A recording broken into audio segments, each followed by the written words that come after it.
Blackwood की आखिरी train 1987 की शरद ऋतु में एक रात की ट्रेन चलती थी जिसे बहुत कम लोग याद रखते थे और उससे भी कम लोग उस पर चढ़ने की हिम्मत करते थे। रात 11:56 बजे ब्लैकवुड लिमिटेड, जो हर रात लार्कस्पर शहर के एक भुलाए हुए प्लेटफॉर्म से निकलती और स्कॉटलैंड के ऊंचे पहाड़ों में छिपे धुंध से घिरे छोटे से कस्बे ब्लैकवुड की ओर जाती थी। 1987 तक ब्लैकवुड लिमिटेड बस एक अफवाह बनकर रह गई थी, एक पुरानी डीजल इंजन वाली ट्रेन जिससे जंग और तेल की बू आती थी, 6 जर्जर डिब्बे खींचती थी जिनकी फटी हुई चमड़े की सीटें कभी के अच्छे दिनों को याद करती थीं।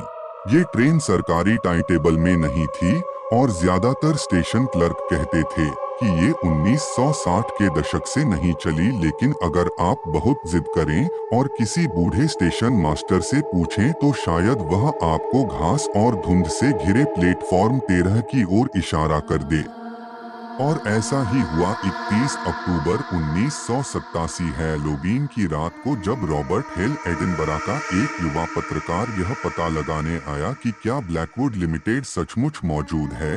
रॉबर्ट ने महीनों तक हाईलैंड्स की भूतिया कहानियों की पड़ताल की थी और हर अफवाह, हर फुसफुसाहट का सिरा इसी ट्रेन से जा मिलता था। उस रात हल्की हल्की बेरहम बारिश हो रही थी और लार्कस्पर स्टेशन वीरान था, सिर्फ एक टिमटिमाती गैस लैंप जल रही थी। 11:45 पर रॉबर्ट प्लेटफॉर्म 13 पर पहुंचा। कुछ देर बस अंधेरा था, बारिश की सिसकारी और दूर गरज की आवाज। फिर जैसे ही घड़ी ने 11:56 बजाए, उसने सुना एक उदास सीटी की गूंज। धुंध को चीरते हुए हेडलाइट्स दिखीं और ट्रेन आकर रुकी। भाप और बारिश ने हवा में अजीब आकृतियां बनाई जो प्लेटफॉर्म के ऊपर लहराने लगी। रॉबर्ट बिना सोचे समझे बीच के डिब्बे में चढ़ गया। एक अलौकिक सफर। अंदर डिब्बे में सीलन और पुराने तंबाकू का गंध था। कुछ यात्री यहाँ वहाँ बैठे थे, चुपचाप सामने देखते हुए। उनके चेहरे अजीब तरह से पीले थे, कपड़े पुराने जमाने के, 1950 के दशक के सूट। एक बूढ़ी औरत पुरानी घूंघट वाली टोपी में, एक सैनिक द्वितीय विश्व युद्ध की वर्दी में। रॉबर्ट ने पूछा कि ट्रेन असल में कहाँ जा रही है, मगर किसी ने जवाब नहीं दिया। वे जैसे जिंदा ही नहीं थे। उनकी सांसें हल्की धुंध बनाकर निकलती, मगर आंखों में कोई गर्मी नहीं थी। ट्रेन झटका खाकर चल पड़ी बाहर। रात बीतती गई, काले जंगल, उजड़े खेत और धुंध से भरी वीरान जमीन। बिजली की चमक में कभी कभी टूटी हुई पत्थर की दीवारें और जमीन में आधी दबी सेल्टिक क्रॉसें दिखती। हर सुरंग से निकलते हुए ठंड और बढ़ जाती कांच पर बर्फ की परत जमने लगी। कई घंटे बीत गए, या शायद कुछ ही मिनट। ब्लैकवुड लिमिटेड पर समय जैसे बहता नहीं, फिसलता रहता था। रॉबर्ट की घड़ी 12:07 पर रुक गई और फिर चली ही नहीं।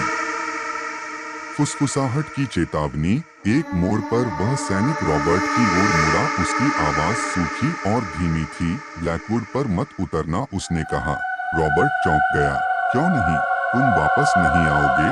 रॉबर्ट कुछ और पूछ पाता उससे पहले सैनिक फिर से सामने देखने लगा, चुप हो गया।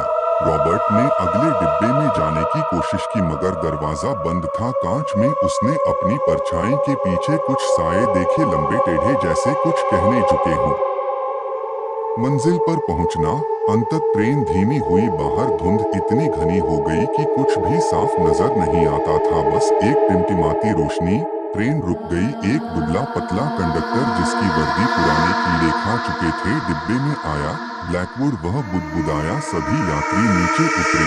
एक एक कर यात्री उठे और धुंध में उतर गए। रॉबर्ट का दिल कांप रहा था, मगर वह भी उतर गया। बाहर की ठंड अजीब थी, जैसे शरीर की गर्मी खींच रही हो।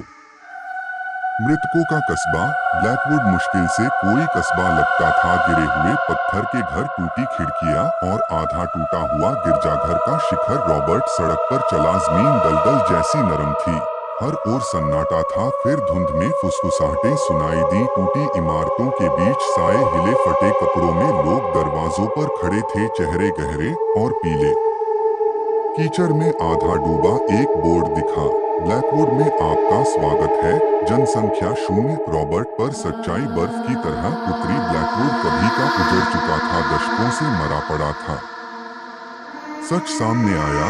स्टेशन लौटकर देखा तो ट्रेन गायब थी। धुंध थोड़ी हटी और उसे पुरानी कब्रें दिखी। एक कब्र पर उसका अपना नाम खुदा था, रॉबर्ट हेल। 1958 से 1987। डर की लहर दौड़ गई। उसने मुड़कर देखा तो ट्रेन के वे यात्री उसके चारों ओर खड़े थे। उनके चेहरों पर अब दया थी। बहुत देर हो गई, सैनिक ने धीरे से कहा। ब्लैकवुड लिमिटेड सिर्फ मरे हुओं को ले जाती है। अनंत प्रस्थान। सुबह जब लार्कस्पर स्टेशन पर सूरज निकला तो ब्लैकवुड लिमिटेड गायब थी, जैसे कभी थी ही नहीं। रॉबर्ट हेल फिर कभी नहीं मिला। उसके एडिनबरा के फ्लैट से जो नोट्स मिले वे बीच में ही रुक जाते हैं।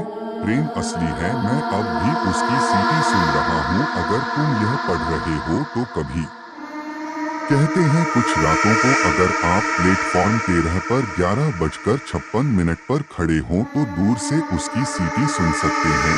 मगर अगर धुंध में उसकी हेडलाइट्स देख लो तो चढ़ना मत, क्योंकि जो चढ़ते हैं वे फिर कभी जीवितों में नहीं देखे।